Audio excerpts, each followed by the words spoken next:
All right, so today I want to talk about making money on your homestead. And I say probably one of the biggest ways to make money that a lot of people don't realize is selling fertile hatching eggs. And I kind of discovered this, I'd say maybe 6 or 7 years ago. And I was into it big time. I started with khaki Campbell ducks. They're supposed to be the duck that lays the most egg out of any other duck. And they laid pretty much an egg every single day during most of the summer.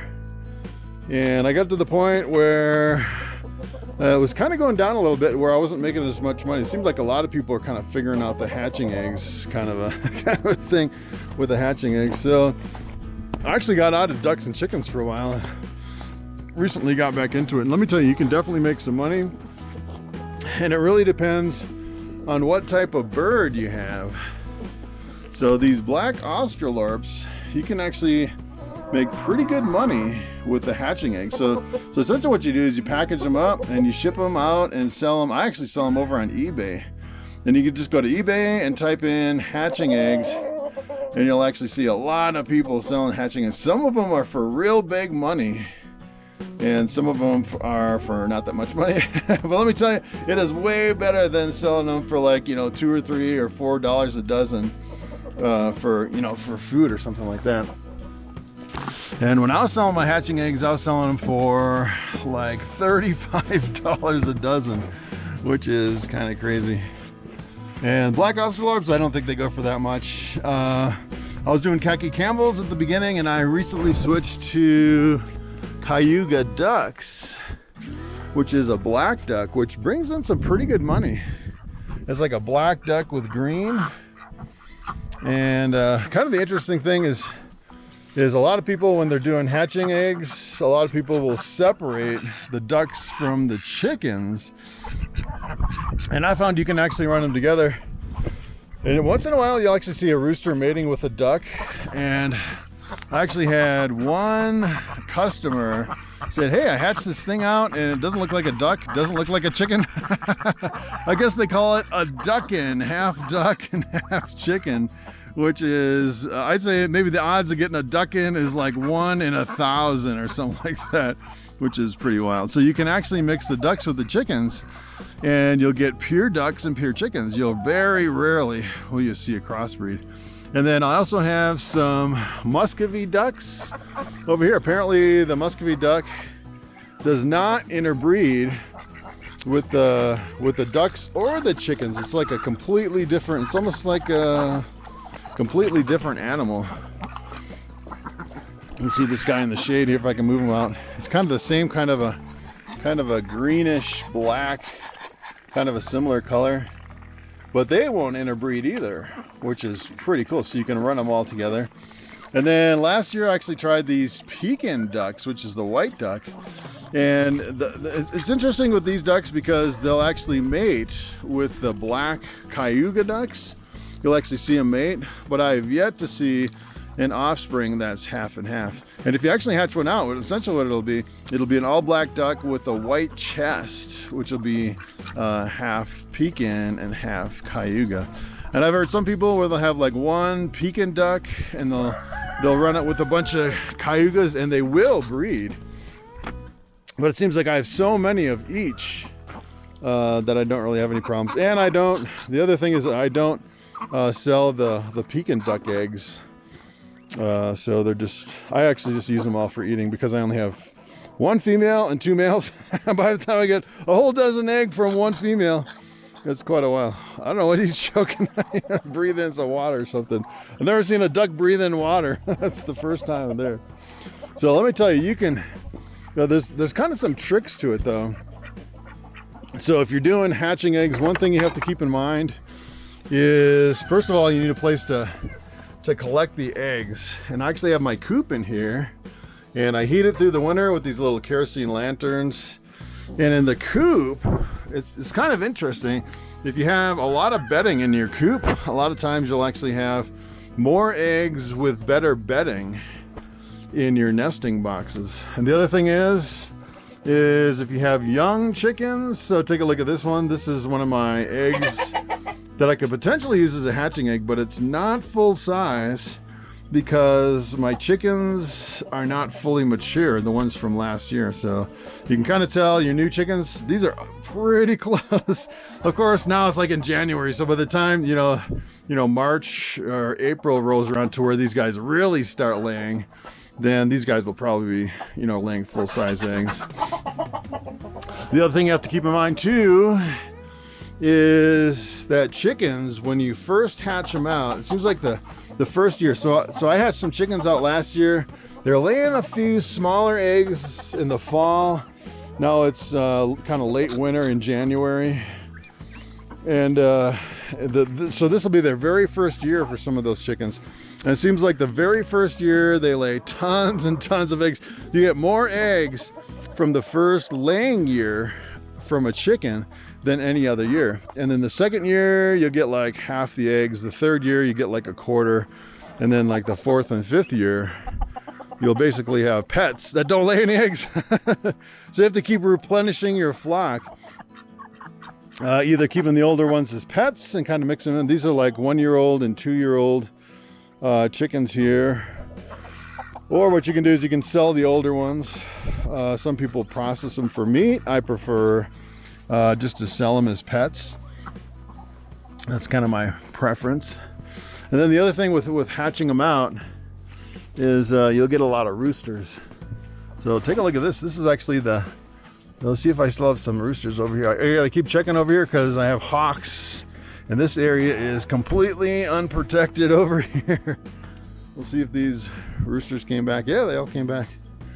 So yeah, if I leave birds over here, there's no netting on the top. That's the other thing you have to keep in mind is predators. So if you have an open coop like this, you'll get hawks. And you know, up here in the mountains of Colorado, we'll get hawks and eagles, and then coming in from the side, we'll get bears.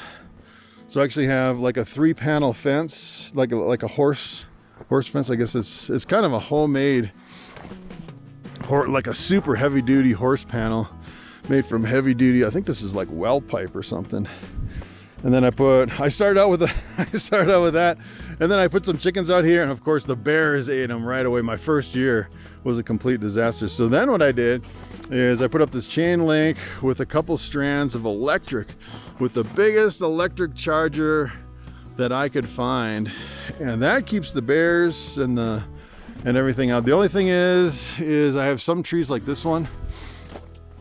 You know, if a bear got clever enough, I almost hate to cut a big tree down like this, but it's so close that potentially something can come in. So that's the thing you always have to watch out for. And then one year I had a big gap in the fence over here, which was torn open. It was like right here between the seams of the fence, and a bear tried to tear it open.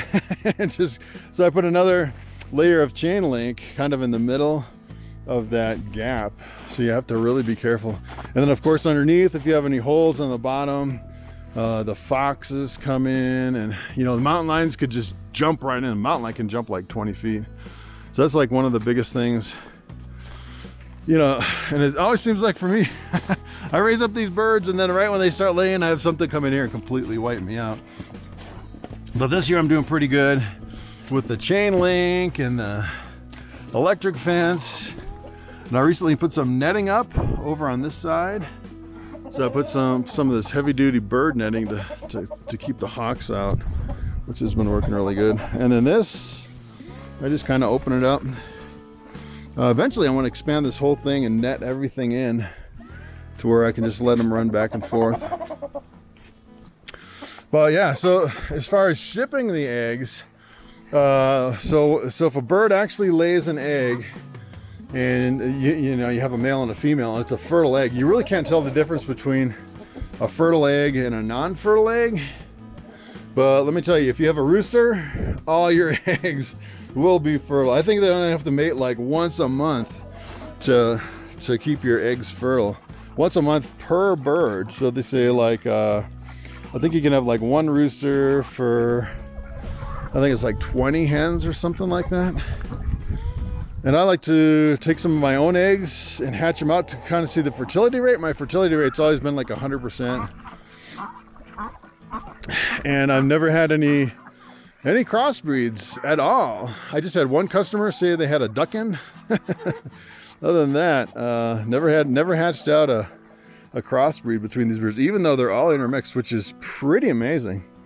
So if I start hatching out duck eggs and I start getting the hybrids, I would definitely have to either get rid of some birds like these pecans, or I'd have to put them in a separate pen or something like that.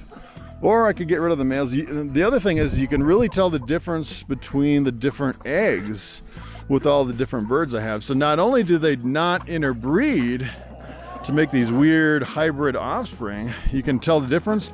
The chickens have this kind of an orange, kind of a tan orange egg. The pecans are really super bright white.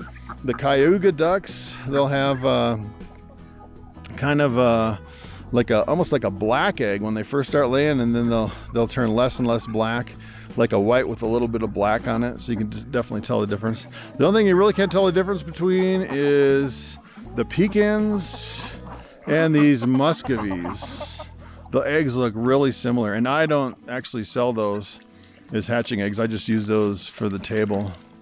So it works great for table food and for hatching eggs. And let me tell you, your hatching eggs for a while I was selling so many hatching eggs. I was selling like 2 dozen a day on hatching eggs, and I was making enough to feed all these ducks and all my cows. It was pretty amazing how much money you can make with the hatching eggs. Another thing you want to keep in mind if you're getting into hatching eggs with these birds, you can buy some birds that have really expensive hatching eggs. You can see some they sell for like $100 a piece for one hatching egg. The problem is you have to be really careful on the number of eggs per year that the bird will lay. So that's the other thing. I've actually seen some of these that are really expensive, and they'll lay like 7 eggs a year. And then you have to catch the eggs when they come out and ship them, at the right time, and have buyers lined up. I don't know how you do it, but and the other thing is I've actually seen some really expensive chickens.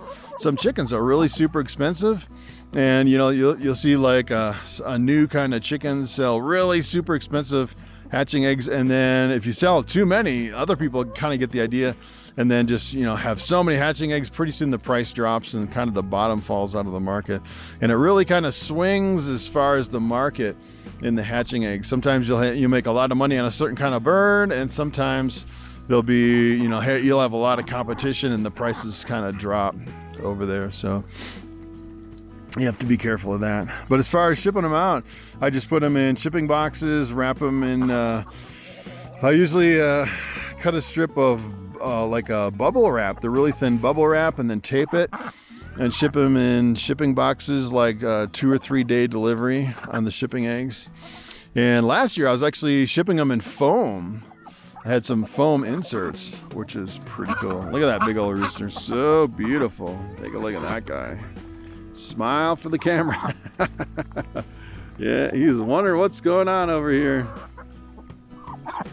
So actually I have 4 roosters. It's kind of overkill. I could probably cut down to I could probably cut down to 1, but the problem is I cut down to 1 rooster before, and then something killed my rooster, and I had to hatch my own eggs, and it kind of ruined the whole year. I had to wait till those little chicks grew up into some more roosters. So you definitely need a rooster. And let me tell you, it's kind of hard to find a full-grown, ready-to-go rooster of a certain breed that you can breed to your chickens to make some hatching eggs. So I thought I'd just kind of give you an update on how I make some pretty good money on hatching eggs. It's pretty amazing. If you haven't done it, I'd definitely give it a try. And if you can't have roosters, I would suggest going with ducks, because the ducks don't make as much noise. They don't crow like the roosters. So you may be good with ducks, or even these muscovies, because they don't really make any noise at all. As a matter of fact, the muscovies would probably be the best. The only problem with these guys is look at how big the males get. Look at how big. And the male, I actually hatched out 2 males, and they fought really super bad. You have to definitely keep them separated. And they eat a lot too, so because they're so big, they eat more than a rooster.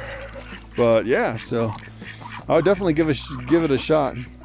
So I wanted to finish up with a little video clip from my baby cow. I actually have a brand new baby cow, which is doing fantastic. So I want to show you that right at the end. All right, guys, so thanks for coming along. Thanks for watching, and I will see you in the next video. So here's my 4-day-old baby cow. One thing you kind of have to guide them in is not to nurse from between the legs like that. Because one day he'll come out and they'll have a big pile of manure right on their head. And you can see this guy kind of got a little bit right here. So what I like to do is, come on buddy, come on.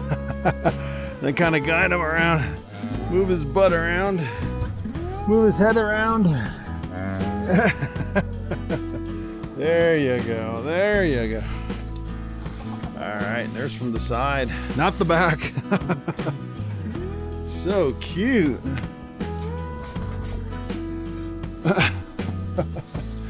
This guy started nursing right away too. No problem at all.